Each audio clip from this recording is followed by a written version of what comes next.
Hello, today we will guide you through how to delete a branch in GitLab. We'll walk through the process directly in GitLab's web interface, keeping things simple and easy to follow. Deleting a branch is a common cleanup task, especially after work has been merged or when a branch is no longer needed.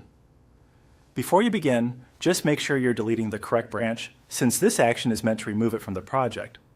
Start by opening GitLab and going to the home page. This is your starting point for accessing the project where the branch currently exists. Once the page loads, look over to the left-hand navigation menu. From there, click on Projects. This will take you to the area where your available repositories are listed. If you work in multiple projects, this section helps you quickly move into the one you want to manage. Next, select the project you want to work with.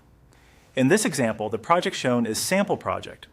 Open that project so you can access its repository settings and branch management options.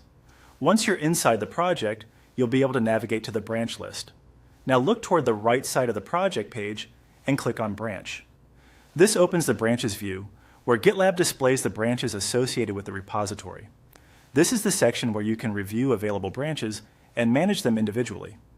After the Branches page opens, find the branch you want to delete.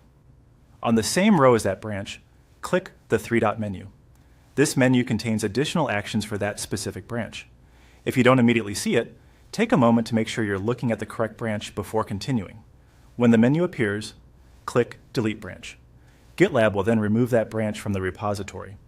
This is the final step in the process, and that's all it takes to delete a branch in GitLab. As a best practice, it's a good idea to confirm that the branch is no longer needed before deleting it, especially if other collaborators may still be using it. It can also help to double-check the branch name so you avoid removing the wrong one. Thanks for following along. You've now seen how to open a project, access its branch list, and delete a branch directly from GitLab's interface.